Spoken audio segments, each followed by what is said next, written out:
Greetings, royal family.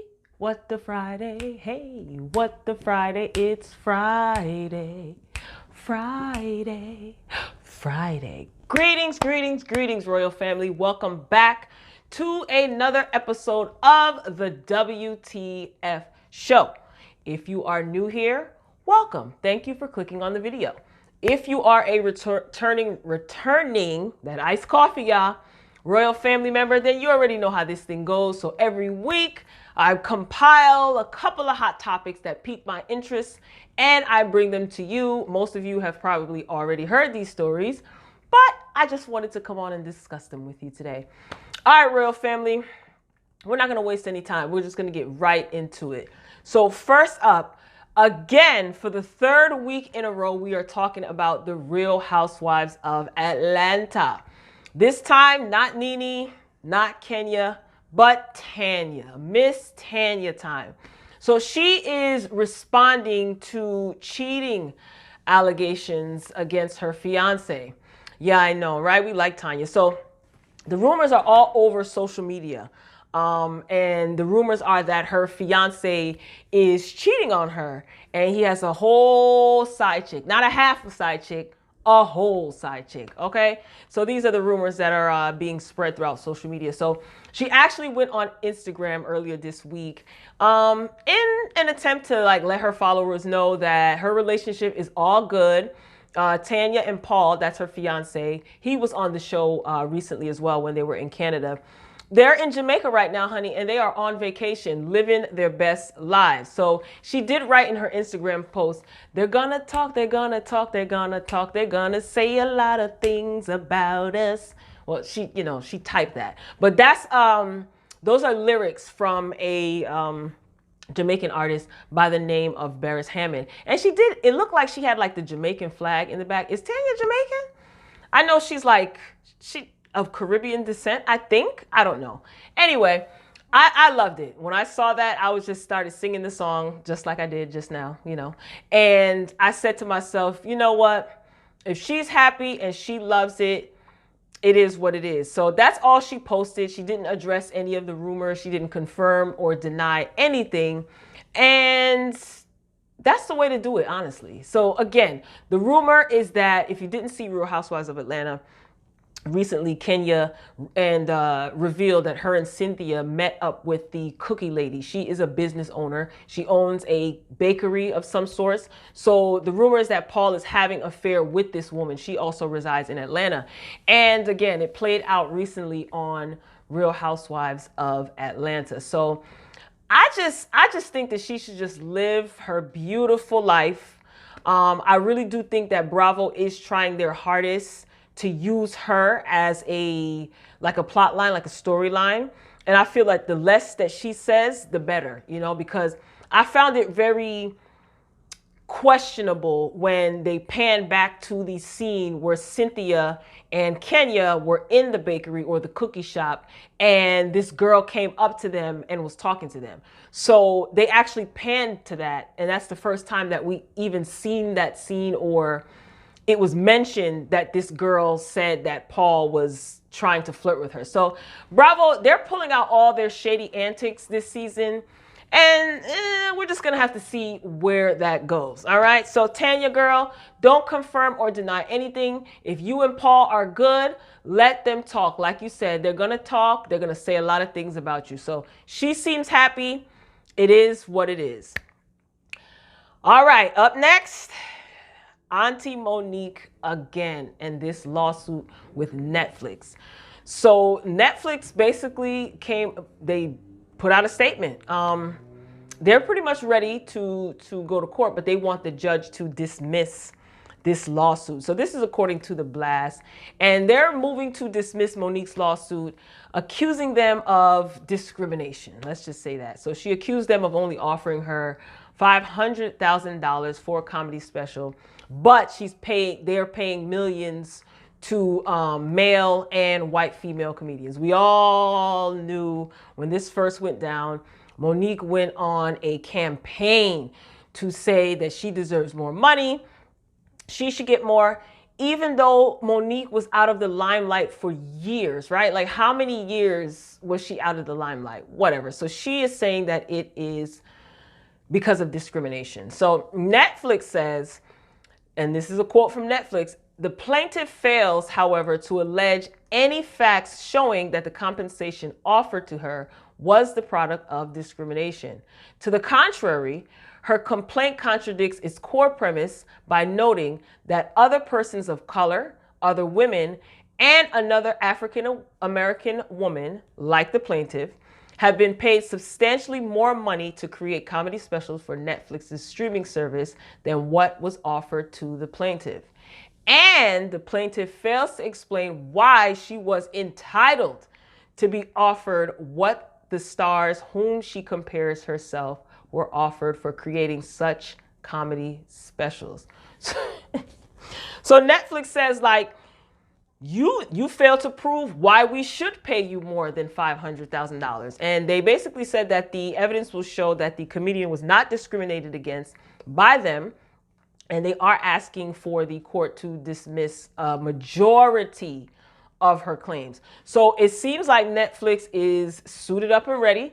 They're asking the judge to dismiss the majority of her claims. So which claims are actually legitimate? That left me kind of curious. So the people want to know. I mean, the people want to know. So I'm sure we'll soon find out. I'm pretty sure that as this thing progresses on, we'll definitely be updated by the media outlets.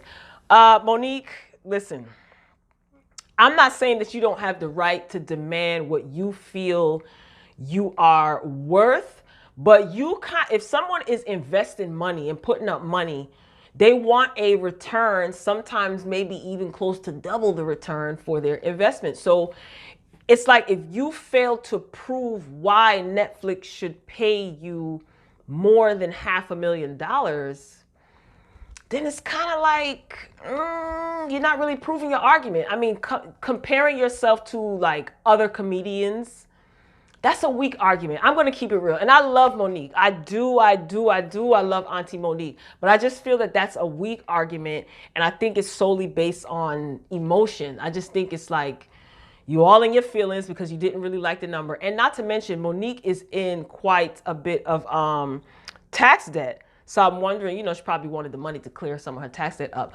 But still, like, you didn't prove why you should have been offered more than $500,000. And I'm pretty sure that there was room for negotiation, but you and your husband, Sydney, aka Daddy, you guys went on a smear campaign. You just tried to trash Netflix. So I don't know. We'll see how this plays out. I'll be interested to see what becomes of this. So Monique, I just thought you were smarter than this, man. I thought you were wiser than this. Anyway, on to something that makes me smile. Nippy, our cousin Nippy, Whitney Houston, and the notorious B.I. to the G, they both will be inducted into the Rock and Roll Hall of Fame this year. Shout out to Biggie and Nippy. Exciting. So Whitney Houston, she's being welcomed into the Rock and Roll Hall of Fame class of 2020, and her posthumous induction, she'll need a special someone to give the speech in her honor. So I said to myself, who would be worthy or who would be good to do the honors of inducting Nippy? Now, I was on Billboard.com, Billboard's website, and they had 14 choices of people listed who you can vote for. If you go to Billboard.com, you can actually vote. So let me read off some of these, all of these real quick. 14. They got Mary J. Blige, Brandy, which I think makes sense. Mariah Carey, I think that makes sense. Kevin Costner, Clive Davis, hell no. Ariana Grande, Jennifer Hudson. Ariana Grande? Nah, not Ariana Grande. Anyway, Ariana Grande, Jennifer Hudson, Janet Jackson, Alicia Keys, Jada Pinkett Smith, Jordan Sparks, Denzel Washington. I think that he will give a beautiful speech. He will deliver a beautiful speech. Forrest Whitaker, I also think that he will deliver a beautiful speech. And Stevie Wonder.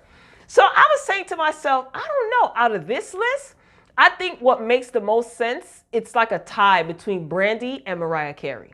Like, we know she loved Brandy. We know how she felt about Brandy. We know how Brandy felt about her.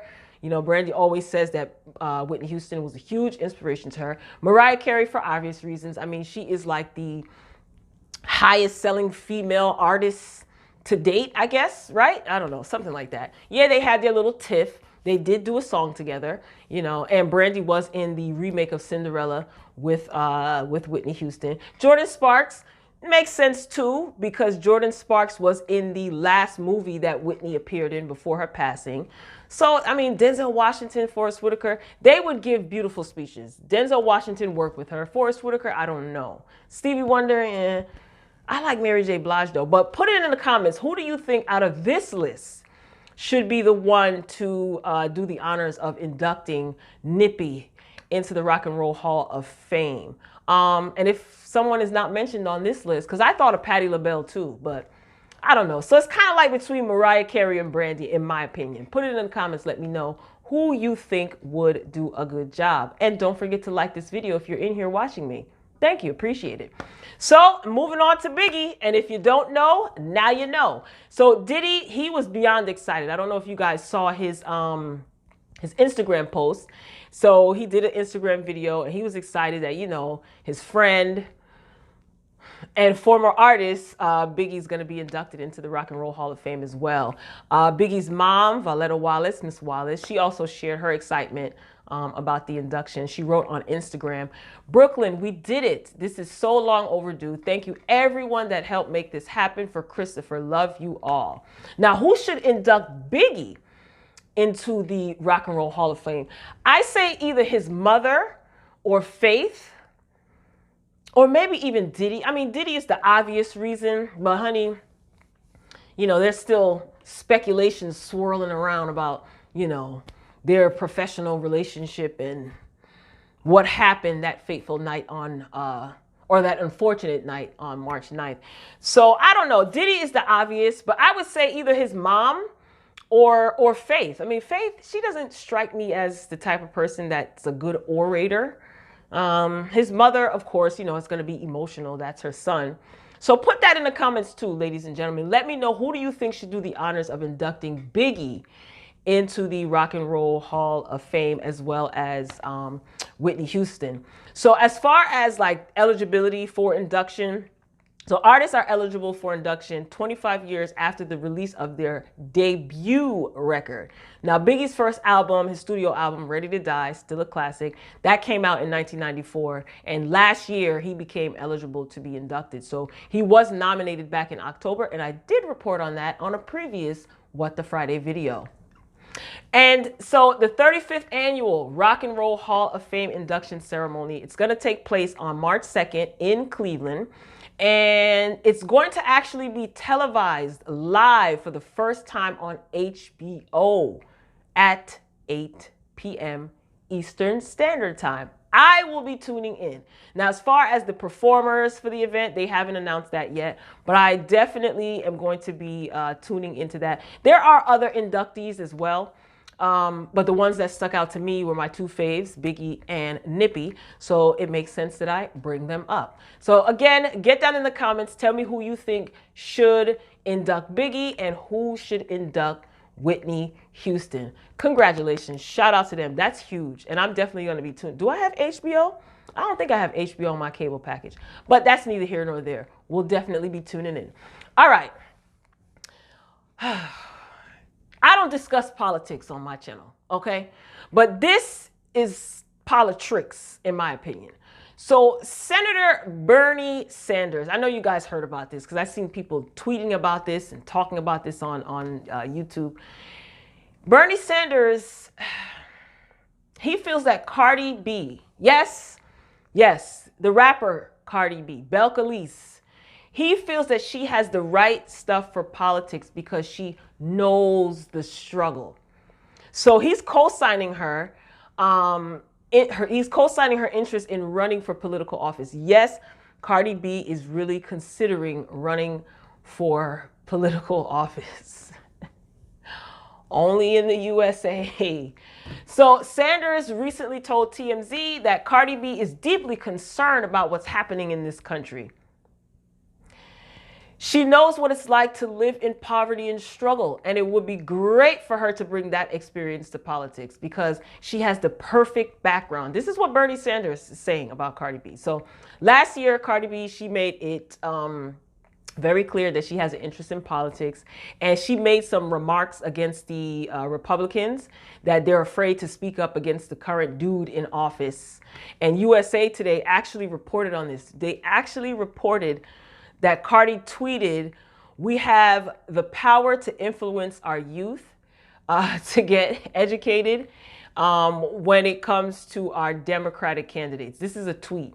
And for whatever reason, USA Today reported on this. And Fox News even reported that Cardi went on to Twitter to express her feelings about the current state of affairs with the American politics. So Cardi tweeted, "I think I want to be a politician. I really love government, even though, THO, even though I don't agree with government." She then follows that tweet up with saying, "Like I was watching war documentaries, no matter how many weapons a country have, you need people." So I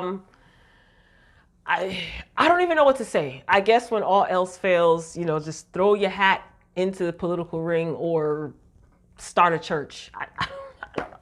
Now, Bernie, your pandering needs to be called out. Like, honestly, your pandering is on a whole new level. And Cardi, I think you really need to realize, like, when you are being used, you kind of need to do your homework. And I think that Bernie, this is my opinion. And like I said, I don't talk politics on this channel for a reason. But I just think that he is pandering to her fan base. And, you know, if he gets her fan base on board, you understand, who do you think they're going to vote for? Like, they're going to be like, "Oh, Bernie's cool, you know, he's cool with Cardi." Listen, you vote for whoever you want to vote for, but hopefully you are voting for a candidate whose views line up with your interests. I'm just saying. Anyway, and I do like seeing young people passionate for change. I do. As it pertains to politics or anything, I do like seeing young people passionate for change. However, I'm just not interested in any more reality TV personalities getting into politics. Like, didn't quite work out for us. You know what I'm saying? Like, look what's going on in the country now. So, I don't know. What do you guys think about Cardi taking on a career in politics? Lord, I can only imagine the comments. Just keep it respectful, y'all. It can be funny. You don't have to agree with me. Just keep it respectful. All right, moving along to something even funnier. Actually, not really. Wendy Williams, right? Auntie Wendy. So she is relisting her New Jersey mansion with a reduced price. So she says it's time to move on. So she relisted her Livingston, New Jersey, shout out to Jersey, her home after it had been taken off the market following the drama of initially putting it up for sale. We all know that Wendy is going through a divorce and the mansion was put up for sale. It was first listed at $1,895,000 and now it has been reduced to $1,699,000. So that is now the offering, significantly lower than the initial offering. So she's just pretty much ready to move on with her life, and she just wants to sell the home, the mansion, as soon as possible. 5,000 square feet home. I mean, it looked nice. I saw pictures online. So she already moved out. Like, if you don't know, Wendy has her, I don't know if it's a condo or an apartment, I think it is, in New York, in Manhattan. And Kevin Hunter, he moved out. He was the last to move out toward the end of 2019. So he cleared out his things. So the house is pretty much completely empty at this point and move-in ready, it seems. It's move-in ready. So the listing, it was public when all of this cheating shenanigans and, you know, baby, you know, Kevin had a baby outside his marriage. So it was public. And then when they were going through their divorce proceedings and things started to get a little bit messy and more rumors started to fly, the listing was taken off of the market. So she was kind of going through negotiations as far as what Kevin's going to get, what she's going to keep. Now, she did pay him a hefty amount. I don't remember the exact amount to kind of like move out of the house because she didn't want him staying there, rightfully so, because he probably would have moved in his mistress and their baby. And Wendy said, no, God, you know, I'm getting every penny when that house is sold. So she paid him a hefty chunk of change to kind of like move out and get something on his own and kind of get started. So now it's back on the market. Like things seem to have cooled down. We don't really hear much, right, about Wendy and Kevin. Like, are they officially divorced? Do you think Wendy is going to tell people when her divorce is final? She strikes me as the type to kind of make people wonder, and the divorce will be final and like the records will be sealed. She strikes me as that kind of girl. But like I said, she is ready to move on. The listing is back up. You know, again, she paid him, you know, to move out. And I don't know. So it's back on the market. I wonder who is going to get the money. Wendy, right? I would assume so. Like when the house is actually sold, like when she pays off the realtor. And if there was a mortgage on the house, once the bank gets their share, Wendy, it makes sense that Wendy would get the whatever's left over. She would get it, right? Or is she going to have to split that with Kevin? So I don't know. I'm not sure how their divorce arrangements are going, but Wendy should get every darn dime. I mean, she paid him. So move on, you know? So who knows? I don't know where he's living now. Taxes are high in New Jersey, though, especially in North Jersey. $1 million mansion. I don't know. I'd be curious to see who actually buys that house. You know they're going to report it, whoever it is that buys the house. So I'm sure they'll definitely report it. But good for you, Wendy. Good for you. You moved on. Sell the house. Give him half, even if you have to give him more money. Just get rid of it. Get rid of him and move on if you guys are actually really going to get divorced. Speaking of Wendy, okay, now on to the shenanigans. Yes, Wendy has made 2 slots in this lineup for What the Friday, right? CHER, right? CHER, do you believe in love after love? Yes, CHER. She is enraged at Wendy Williams because Wendy Williams made a joke about Joaquin Phoenix, the actor who was recently in the Joker movie. Great movie. If you haven't seen it, check it out. So he has a cleft palate. So Wendy Williams, she made a tasteless joke about his cleft palate, and CHER is pissed. So she put her foot in her mouth, as she usually does. She made an insensitive remark and gesture. Oh my God. I'm going to try to put the picture up. Like the gesture was a bit much, Wendy. You know, she was talking about Joaquin Phoenix. So the actor, Joaquin Phoenix, he has a cleft palate, and Wendy used her finger. Like I said, I'm going to try to put up the picture if I didn't already. She used her finger as a hook to mimic his lip. And this is what she said while she was doing this tasteless act. When he shaves off his mustache, he's got a hairline fracture. He's got one of those, what do you call it? Cleft-lipped, cleft palate. He's got this. He's got this. And that's when she makes the gesture of a cleft. Oh, God. And she says that she finds it attractive. So this remark did not go over well. And people were real quick to point out, you know, the cruelty of the joke and how tasteless it was. So even before CHER expressed her disgust with Wendy, Adam Bighill, who's a former NFL player, his son has a cleft palate, and he called out Wendy Williams, you know, insensitivity regarding the issue. And he tweeted her. He added her. He tweeted her. And she also tweeted him back. She added him at Twitter as well, on Twitter. And she apologized for the incident, and she promised to make a donation to the cleft palate charities. So this is what she said in her tweet. We're thinking about Bo. I'm assuming that that is this NFL player's son. We're thinking about Bo today as he is in surgery. I want to apologize to the cleft community. And in Bo's honor, our show is donating to, they listed 2 charities, and encourage our Wendy watchers to learn more and help support the cleft community. Well, CHER, like I said, she tweeted her disgust, and she said that she made a movie. I don't know if you guys remember this movie. This came out in the 80s called The Mask. And she said that The Mask, her making that movie, that's kind of what inspired her anger. So this is what CHER had to say on her Twitter. She said, I was going to try to hold my temper, but I'm so blanking angry, I can't. In 1985, I made a film called Mask. Good movie, classic. Through that film, I became involved with children and adults who had craniofacial anomalies. You have no idea what people go through 20 plus operations before their teens. Much of the time they are in pain, afraid, but have hope they will look normal. The broken hearts and fear their parents go through is unbearable. If your mom saw what you did, she'd be ashamed. My mom taught me to love and help people in pain. Who are you? You should be fired. So somebody replied to Cher telling her, like, Wendy did apologize and she made a donation. So Cher, that heightened her frustration. Okay. And she was not excited about that. So she went on to reply, apologize. There's no apologize for what she did and laughed about. I know these children and adults. They go through hell.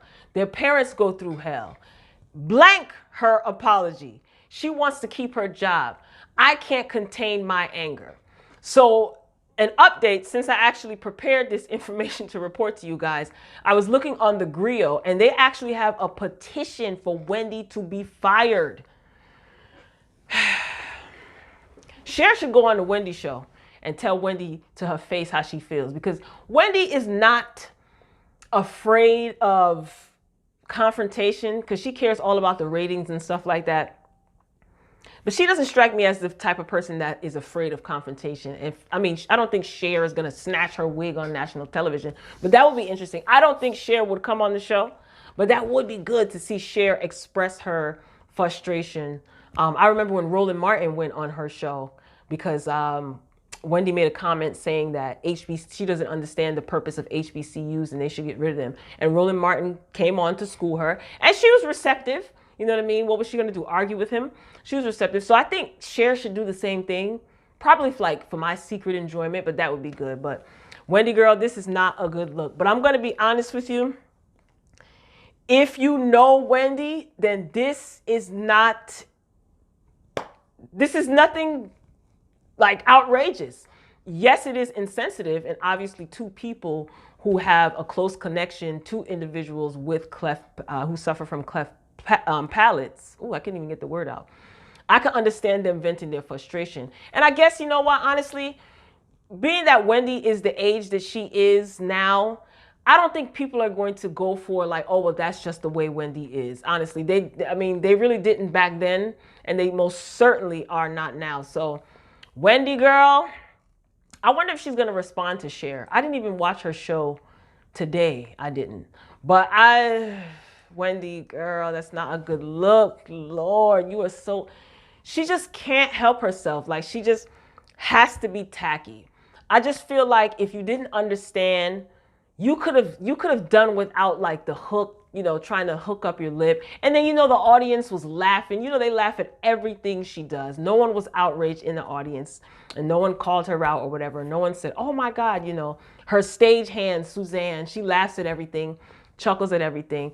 So this was definitely in poor taste. And sometimes all you need is one person to encourage your stupidity and you feel like, you're justified. So, the apology, fine, you apologize, donating to charity. You have the money to do so. So it's not really hurting your pockets.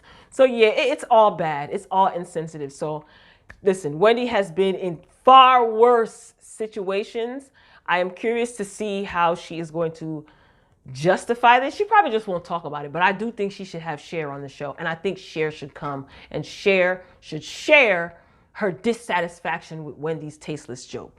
Ladies and gentlemen, that is it for this episode of the WTF show, What the Friday. Hopefully you guys have a splendid weekend, a great 3-day weekend. Happy MLK Day. Be safe. Do not drink and drive, most certainly. Be sure to thumbs up this video, like this video if you liked it. Thank you so much for making it to the very end of this episode of the WTF show. Get down in the comments. Remember, I want to hear your feedback on who should present Whitney or induct Whitney into the Rock and Roll Hall of Fame and who should induct Biggie. Cardi B, politics, yes, no, you don't care. What do you think about Wendy's tasteless joke? Are we surprised? Are we not surprised? Does she deserve to be fired because of this? Does she deserve to be fired because of this? Because they have that petition. And Miss Tanya, What do we think about Kenya indirectly trying to expose the fact that some woman came up to her and Cynthia and said that she was messing with Tanya's fiance, Paul? Ladies and gentlemen, I look forward to meeting up with you in the comments. Be sure to keep it respectful. We can have fun, and you don't have to agree with anything that I said, but just be respectful. So ladies and gentlemen, make sure you have your notifications on. If you are not already subscribed, please consider doing so. We would love to have you here at the Royal Family, and make sure that your notifications are set to all, because it's Friday and you know I crank out content. I'll be back soon, real soon. Until next time, Royal Family, peace.